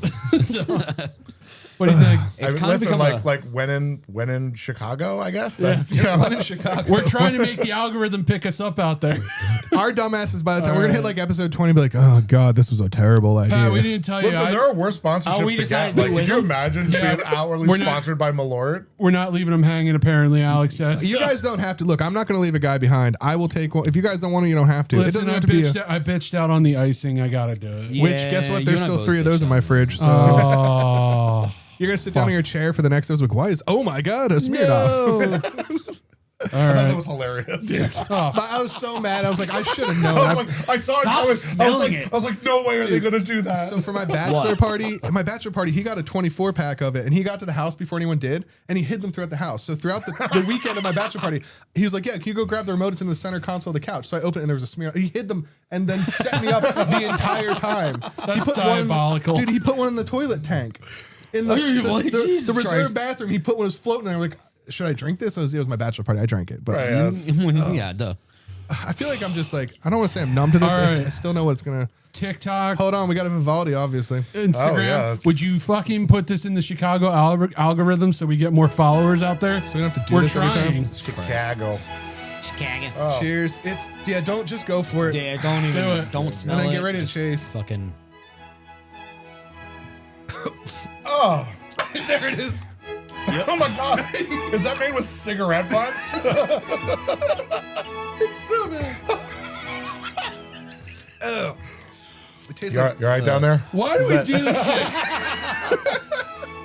Why do I do this? well, here's the worst part. It's not the bite, it's the linger. It's after. It's Yeah, the very it's still there. aftertaste. The beginning is fine. The aftertaste, you're just like, For what it's worth, Camilla made us all look like giant pussies, which That's was fine. She's I don't women give are a stronger. shit. I'm like, Yeah, yeah, that's- apparently. that's- I don't fucking care. You're right. it keeps coming back. You're like, oh, it's done. Oh, it's That's- not going away. No, it doesn't. It like keeps coming back. It lives in there. Well, Oh, That wormwood just gets in your teeth. oh shit, we're double recording. We're gonna do this again with Tom. oh no, Oh, no. Tom's doing it by himself. Fuck him. I'm not gonna leave my boy behind. I'm not first. I won't do it. Dude, and like it's their thing. Yeah, Why? I know. They lean into it. They're like, yeah, we know it sucks, but you're gonna do it anyway. That's exactly what That should be their motto. It's like, It's yeah, we essentially know what it is. sucks. It's literally that's what it says on the website. Yeah, I was gonna say, what is The website on the says, bottle? It's yeah, like, the bottle says it too. But Read the back Has the here. aroma. Yeah, Chef Okay, Nick, so read the Malort background. has the aroma and full-bodied flavor of an unusual botanical. With its bitter taste is savored by two-fisted drinkers. I feel like I just got two-fisted. Yeah, like somebody's fisting something. I need to call my therapist again. God. yeah, Just so, for the record, this is not good for mental health. no, or physical or anything. Actually, we find you're going to be really open and honest in about 5 minutes. yeah, no, It's like, it's like truth serum. serum. Oh, I love that. Dude, we're gonna rip the shit out of some seasons in about 15 minutes. But I feel like now our show's been known as if you're a guest, you're getting a T-shirt customized for you, and you're gonna drink some Malort. But I feel like they outweigh each other. Like It you works. gotta It's earn like, it. yeah, I drank Malort, but I got. I would say that was worth this. I agree. So that's fair. That was one of my favorite logos to mess with. Yeah. It's so fucking I'm good. literally gonna wear this I everywhere. fucking love it. I'm obsessed with it. But yeah, then my buddies. So Tom's a hunter. So Oh, we I did love like that, the trophy yeah. buck with the headphones. Perfect. So Camilla's was an espresso martini. So I was like, I think it's a thing. Like, Yeah, that's such a cool concept. I just love it, and it's takeaway, and it's fun. Yeah. And we're clearly we're obsessed with merch. We're having a good Oh my time. god. Yeah. I've got Altered I was Judgment like, you can't- G-strings on every episode, boys. Just He flossing. Flossing. He sent a picture to the group chat. He definitely does. So we had a couple more things to discuss. We were going to talk about seasons, but Alex, you were going to bring up something else first? Yeah, we're definitely gonna end on seasons because we got some opinions, but I did want to touch on one last thing with Chef Nick. We've talked about a lot of stuff, and we know a lot about you now. So it's the juxtaposition I wanted to kind of cover is like you're on a physical. Both you and your wife are on a health journey. Yep. And then to parody that with you're a food influencer, and to juggle that and like I've seen a lot of the videos, like there's always haters. We've talked about that, whether it's for restaurants or anything. I see some of the comments like, dude, that guy went out of his way to be like, and I love the fact that you call it out because that's fantastic. Hell and yeah, I love man. that shit. But like to have the audacity. Like, what kind of free time do you have? I wish I had that kind of free time to just be ripping people, like strangers, apart on the internet. I think my favorite was the Try last not to one. talk to each other, guys. Oh, so yeah, we got Everybody just start talking to everybody. Hey, so how's this going? we posted a clip. It was like, Joe obviously mentioned his father passed away and Pat's dad passed away, like 10 years Like ago. the most sentimental nice moment. And and the dude was like, why don't you talk over each other some more? I was like, oh, fuck out.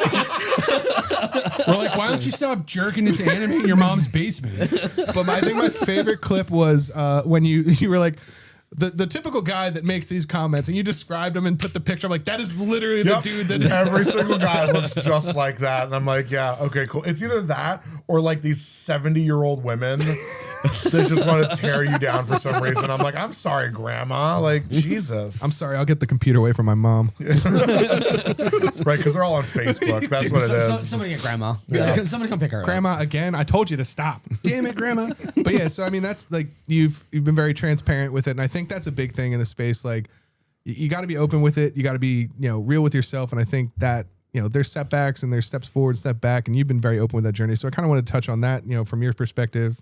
Yeah, it very much is an up and down, and it's even more of a struggle because my job now is to eat, which like you're like, how do you balance that? Like, that's insane. Like, I'm on a GLP-1 but like I have to eat for a job. So, understanding that balance and what people don't see and I have been transparent about this too, is like, I go in, they might put 5 or 6 plates in front of me. I'm only going to take 1 or 2 bites of everything. But again, I think my advantage as a chef is I can take a couple bites and get the full picture of everything. And then, I take the leftovers home, or I love sharing it with, my father-in-law who's a chef, or we take it to some of our neighbors. And, I love to spread the love after the fact. So like the food's not going to waste anyway.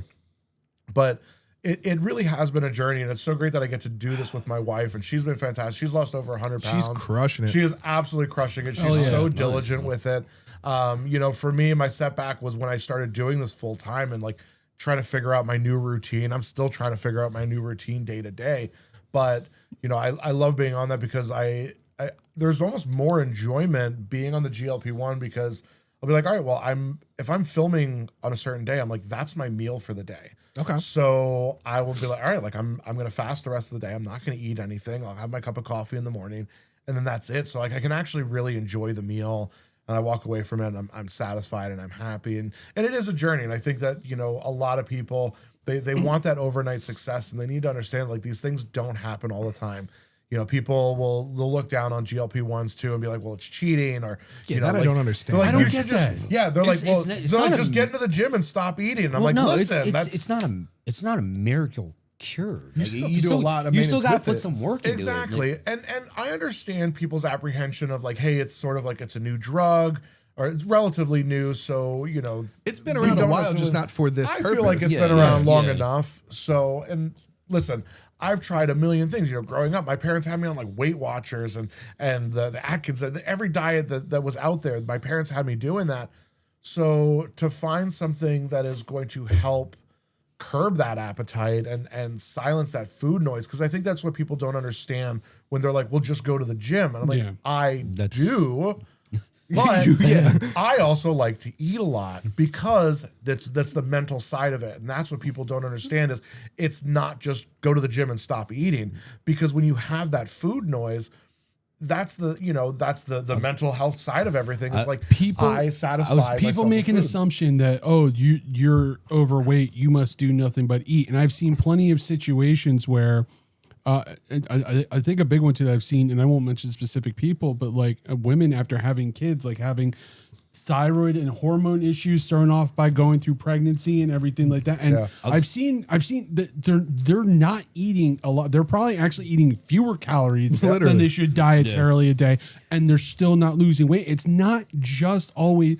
Yes, in general, when your body is optimized and running, it is a calories in, calories out. But sometimes there are other things at play. Absolutely. And people, again, like the GLP-1s, they have been, people see that it comes out like, this is new. It's like, it's the same it's the same thing, almost like the mRNA technology and vaccines that they've seen, like that came out for, with COVID was when it came up, but they have been studying this since the early 90s. They don't just throw this shit out here without having gone through studies and stuff. And just because it's new to you, it's not brand new. Pat, you had something? Yeah, go ahead. Yeah, I was gonna say, like, even the eating, everything that ties into mental health. Like, some people like comfort eat, they stress eat, like it just happens. Like, I mean, not everybody's built the same. Or like when we were kids, your parents were like, finish your plate and then you can go play. And like that. Yeah. That becomes like a Pavlov's dog thing. It's like, I need to finish my plate. But When that, I need to that finish could my come plate. from their that's that could come kinda from their ingrained- parents, like their parents back when it was during Great Depression and stuff was harder to come by. yeah. Don't waste this. When are we going to see? It's the again, full we're going circle back thing, to like experience and how you raise. Yeah, and there's so many habits that get built, and people don't realize. Like, obviously, in the restaurant industry, there's a lot of substance abuse because of that adrenaline rush. But what they also don't see is most people that are working in restaurants, like because you're going for like anywhere from 8 to 12 hours a day. It's long hours. You're not really stopping to eat. Like, sure, you're going to taste things here and there. That's working in a kitchen is not what makes you fat. What makes you fat is you leave work and it's 11 o'clock, 12 o'clock at And there's night. only so much And shit. do that, like, there's binge only eat, certain things, yeah. and you binge eat because you haven't eaten all day. I literally, like I said, I spent 8-9 hours in a kitchen with a friend the other day, and I like immediately switched back into that mode. I didn't eat all day, and it wasn't just because of the medication, because like I was like so immersed in what I was You doing. still had the mentality. Yeah, of it you still don't there, think about that, and that's where, like, I know where my habits came from. It was like food was a comfort growing up, and then it became, as I was in the industry, like I just love food. I love eating. I love everything about it. And no, I never was taught that sort of like self-control side of it. So, I became who I was, and going into the culinary industry only kind of made it worse. Like, being able to cook for myself by like 3rd grade was both good and bad for me. That's pretty awesome, actually. I'm like, now I'm like, all right, cool. Like, my parents aren't going to make me food. Well, I'm going to make it for myself, and I'm going to figure out how to do this. So, I learned to cook from a young age because I just wanted to feed myself. Yeah. So now it's really, what drives me more is, developing good habits, both for myself and for my kids too. I have, both my kids are really sort of juxtaposed in this, where my son, who's 10, he's very thin. He's a very picky eater. And he doesn't like to eat anything. So he could go all day without eating anything. My daughter, who's 4 and is my exact copy, I can't get her to stop, and I don't know where she puts it. Like, she is a sturdy 4-year-old. I love her so much. I was like, referred to her, I was like, she's gonna be our bottom of the pyramid type of person. Because I know, like, she's built like I am. I'm already built like a stocky guy anyway. And I remember the most satisfying thing was when I blew out my knee a few years ago. The orthopedic surgeon was like, you just have like really big bones. And I said, can I get that in writing? Like, can I have that documented so I can just show it to everybody? Like, yes, I do have a large skeleton. Like, it's not just overeating. Kind of something you just touched. Sorry, Joe, you want to go? I was just gonna say, I appreciate that too, because I've also had my own struggles with weight, and I'm like, I'm not at the heaviest I've been. I'm also not at the lowest I've been. I was at the doctor recently. It's called peak male performance. It could have been better weight wise, but peak dad performance. And again, I mean, I know. Look, we do this episode. You think that all we do is constantly drink? Like, it's only 9 hours, guys. Dude. This is actually the funny thing about this show is like this is becoming That's the only time I do the it. weekends and everything associated with this project are becoming Guys, my it's time also to enjoy bi-weekly. it. It's not Exactly. weekly. Yeah. But that being said, yeah, I always had to remind myself too. It's like I have a big frame too. Like I'm a big dude, and yes, you can see it in my face a little bit, and I carry it in my belly and stuff like that. But it ties back to the mental health thing and like self confidence thing. Like I've always struggled with my body image as well, and I've always felt like, oh yeah, it's not a comfortable feeling to like have to live with that and people being absolute dickheads online or in general about fucking it. trolls. You're not helping Just anything awful. because you really don't know. It's not always that people just do nothing but stuff their face. They're all just fucking echoing their day. own insecurity that's buried not inside. what Oh, always is absolutely. happening. You bring that up, that reminds me of the story of when we were playing hockey. The dude called you. Oh god, their fat ass called me fat. Guy bigger than me called me a fat ass. Pot, this is kettle. Yes, I was like, dude, did you look in a mirror, man? No, the funniest thing is like I looked at Joe and he's like looking at me. I'm like, yeah, that guy's seen an IHOP or two. You're part of the problem, Pat. What the fuck? We did proceed to do nothing but list syrup flavors every started time. it, bro. Butter pecan. Well, I mean, you got to chirp him now. Like that's kind of. That's kind of what we're saying. Like, I mean, you know, like in seriousness, like we don't ever like want to put people down for that kind of stuff. But like, you know, you brought it on. You know, you're playing hockey. We're gonna took chirp the first like, swing, you know? dude. Dude, everybody always goes for the low hanging my fruit, God, and I've dude. just learned you're fat. And I'm like, no shit. I love beer and food. Do better. What? I started, No way. When did this happen? I've started throwing out this like, yeah, your mom makes me a sandwich after every time. I can't help I it. got one for that. The guy goes to Joey's like, you're fat. What? Oh no! But kind of segueing back to what like Nick was touching on with the kids and everything. I think when I had Charlotte, so before I had my daughter, my physical health, you know, and stuff like that, I feel it was on the back burner. I was always like, oh, whatever. It's just me and Sarah. If I get sick, I get sick. You know, let God sort it out. Yeah, she'll be fine. So once I had Charlotte, I was like I need to be there for these things. Like I have a child now. Like I want to be there for these milestones. Like I need to start doing those yearly checkups. I need to start doing these things that I've been putting on the back burner because I kind of didn't give a shit because it was just me. I know it's a terrible way to look at it, but once I had my kid, I was like, I need to start doing. Like I need to take care of myself because I need to take care of her and I need to be there for these milestones. And I want to make sure that, you know, I'm in the right place to be there for all these things. So I think I had a paradigm shift when she was born. And I think Sarah did the same thing because Sarah's been on a journey. I think she's lost probably 60 plus pounds easy over the last like year and a half. But like she's probably working out right now. Meanwhile, we're up here fucking slamming pizza, drinking beer. I'm working out. Go get it, hon.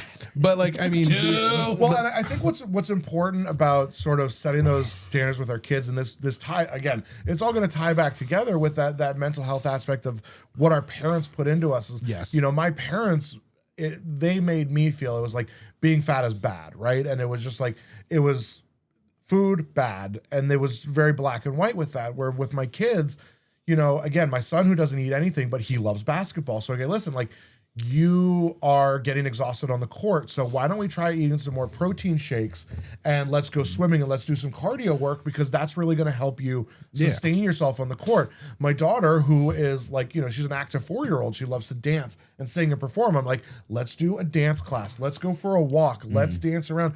So we're not going, you eat too much, you don't eat enough. It's not about the food.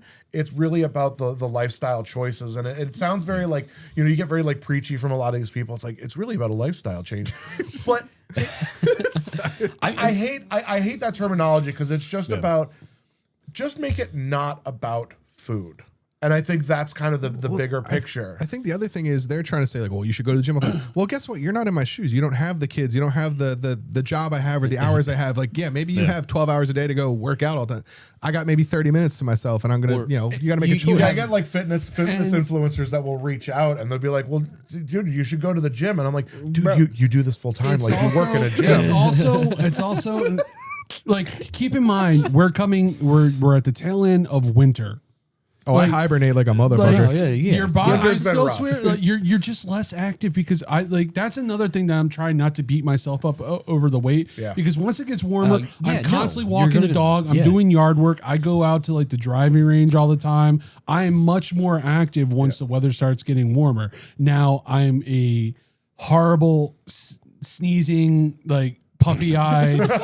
I like where this is going. I like where this is going. I'm not. Fuck. Hold on. You have the Vivaldi ready? I always. All right. Sound of a segue. Because I have something important to say. This is a good transition. I like it, Joe.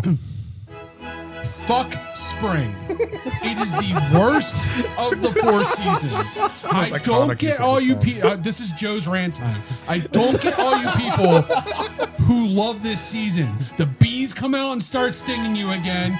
You start sweating because you can't prepare to dress properly because in the morning it's freezing and by lunchtime it's hot as hell. It's layers. And you're just like constantly filled with snot and like, spring sucks. You really sold it there, Joe. Spring sucks. Team fall. Team fall here. That's it. Fall, best season. That was a fantastic segue into Thank seasons, you. Joe. I love how You're that welcome. manifested. I heard it come. I was like, oh, this guy's a fucking genius. He was like ramping up. He's like, yes, I'm I getting got good at this shit. He's like, yes. Joe had the little case off that blinking red button and it flipped. He's like, come on. We're in seasons. And we're here. We're in seasons now. So, okay, everyone else. Spring, good, bad. What do you rank your seasons? I gotta take your side on this one. Absolutely. I agree. think that, you know, spring is probably it just sucks. Like get me to like the heat of summer. Like it's just a lot better. You know, you're dealing with like wind and rain and allergies, Leprechauns. Like they're everywhere. There's a leprechaun epidemic going on. It's a problem, and we don't talk Why about is everybody it fucking looking at me? Wait, time out, guys.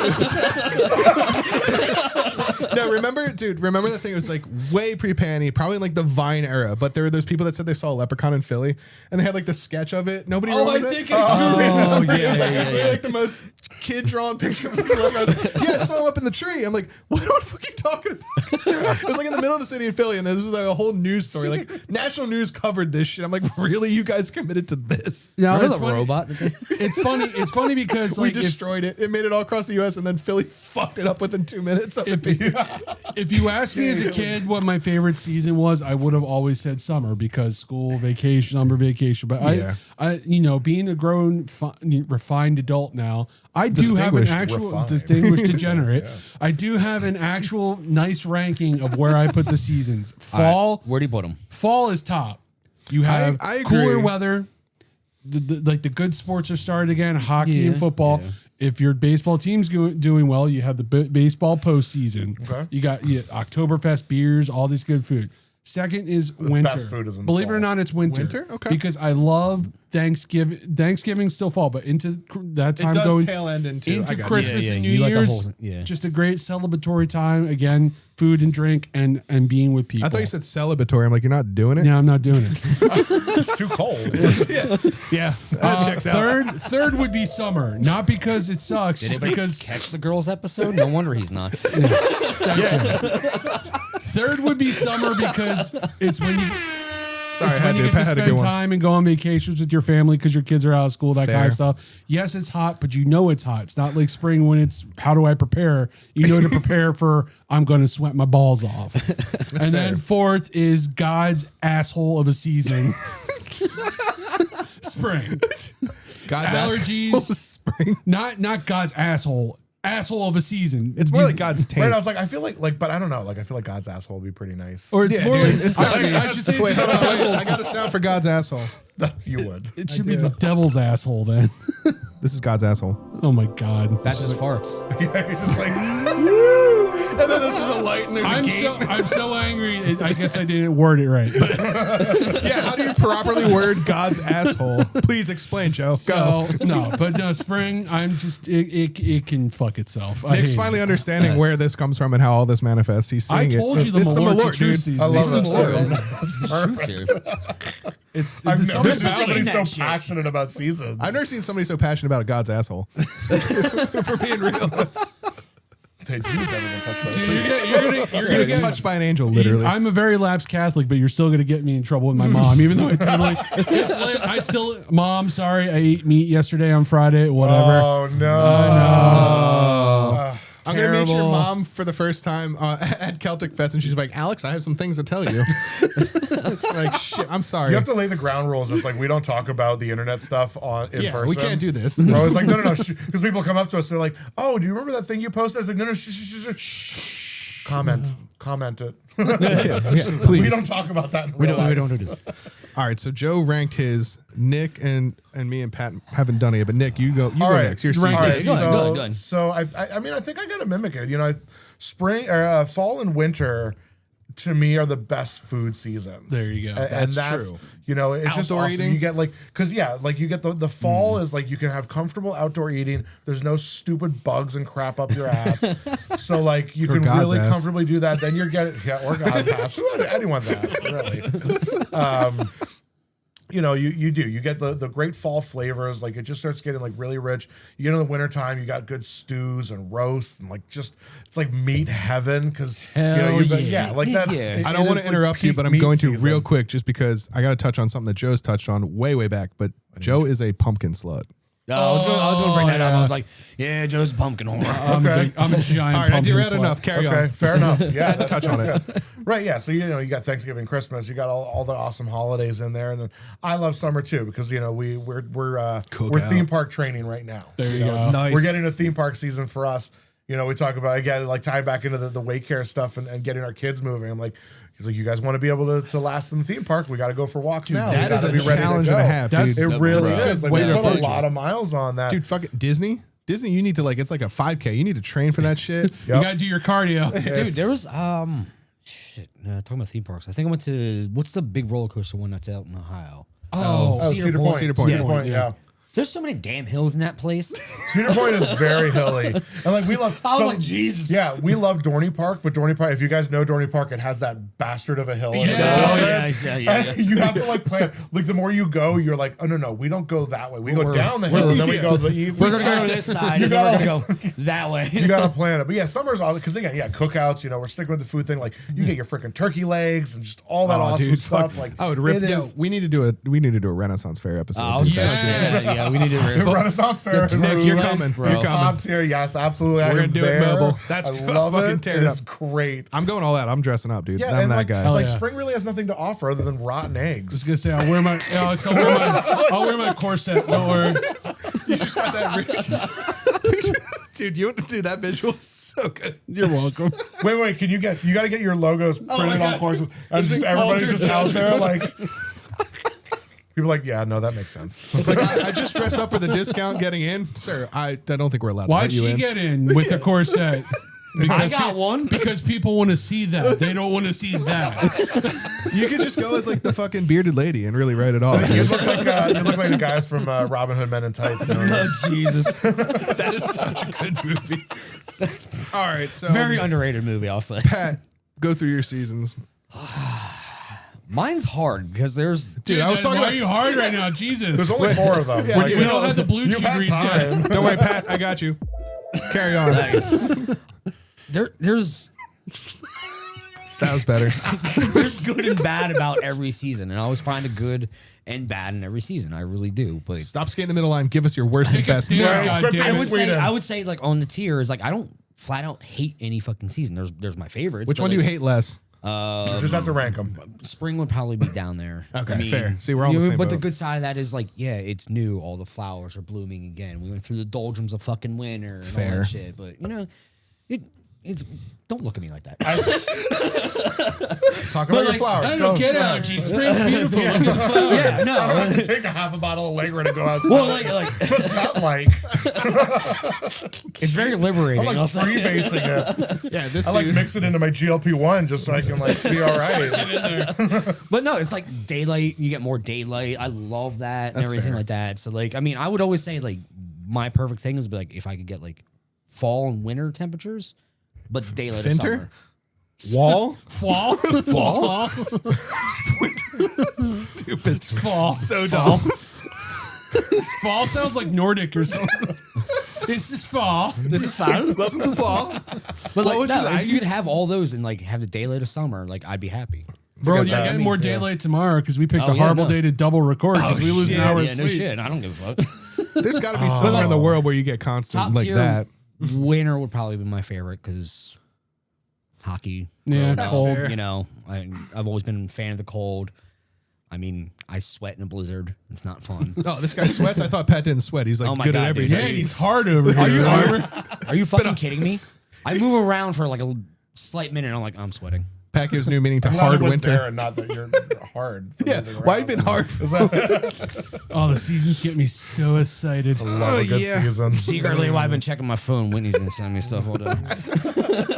Listen, just because your significant other talks you up doesn't tear you down on their episode doesn't mean you got to brag about it. Yeah, dude. I'm going to, dude. For what it's worth, I'm gonna live that up We as long forgot as it you're one of lasts. them. enjoy it while it lasts, buddy. Because if they do it again, that's you're gonna fucked. be a downturn. All right, so I mean, we're kind of. It seems like we're all on the same page. So I'm kind of with Pat. Like for some reason, spring. I know everybody likes spring. I'm not a big spring guy. I'm like Jake Gyllenhaal and Bubble Boy in the spring. Like I need to be.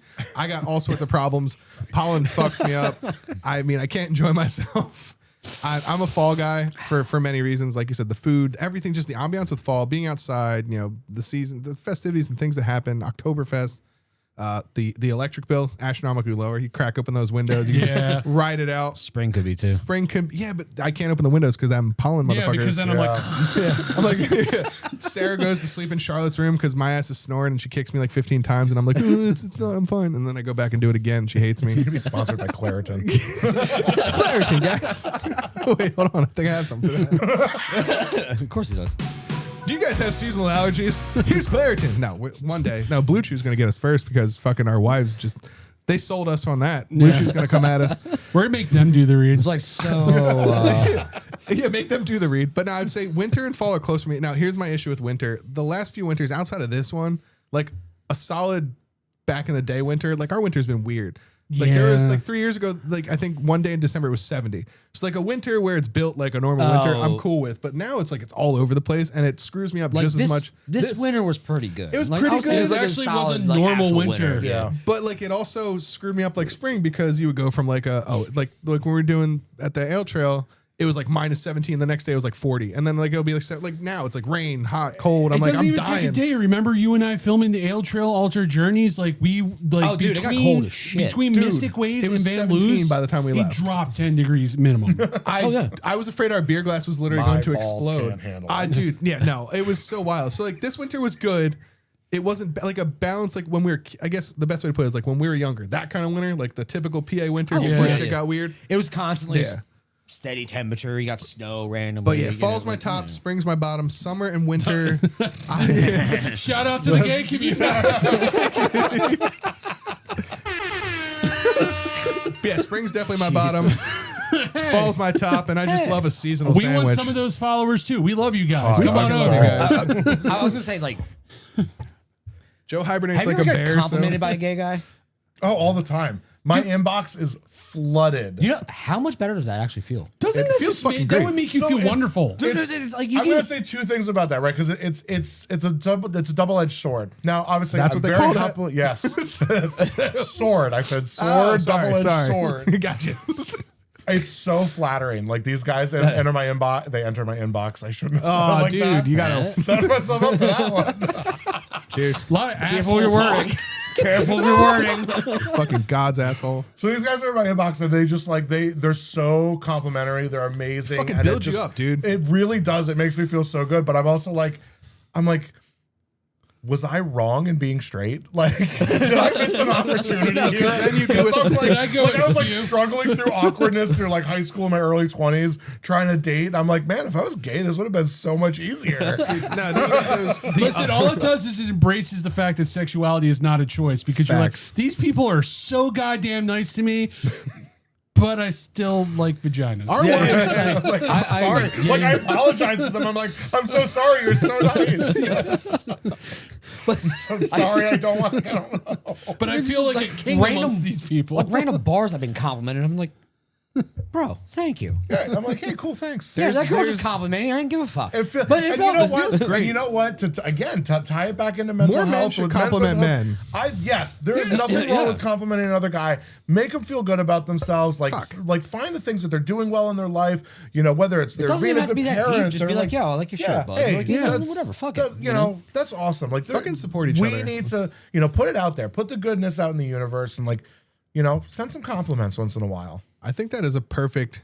I was just gonna say, I are we think into our outro? I think here? we've reached the end of this amazing We don't even journey. have to cut. It's We not can just fucking go. weird. We don't into have to the cut. outro. We're just gonna go right into shit. Joe, do your thing. All right, guys. So, well, I just before we get into close this, I just wanted to let's give a round of applause here for Chef. Don't Nick. wait, I This got was one. Great, Oh fuck, You fucked it, dude. guys. Thank you so much. We fucking- had such a great This time. was wonderful. This is awesome. So yeah, we know, and definitely please, make sure you follow Chef Nick. Follows what Plug all your socials right now, Please. Nick, because I Yes, can't so remember. right, them all. So you can find me at Chef Nick Clare pretty much everywhere. Facts. Check the Thanks for Cooking podcast. It's And then fantastic. my wife is under Lauren Clare, so everything's on my page. Give us a follow, give us a share, give us a like, do all those things. Subscribe to our YouTube channel because we need more followers. We there, already but- did. You should too. And Yeah. when you're done doing all that, remember to like comment and subscribe. Tell us you love us. Tell us we suck. Tell us we were way too liberal with the asshole jokes today. I think we had just the right amount of asshole jokes. Tell us that you love spring and I'm a dickhead just because of my allergies. I should get over Please it. roast But Joe you're for his wrong. allergies. Get over it, you little bitch. You too, Alex. You know what, Pat? Sorry you have immunities and shit. You fucking. Ooh, my body works perfectly. It doesn't. This was great. I had so much fun. I had way too much fun. I can't wait to share this with you guys. But I think that's it. We're out. We did it. And with that, we're going to catch you next time. Later. Oh, that was wonderful. Yes. Great job, everyone. That was awesome. I love that.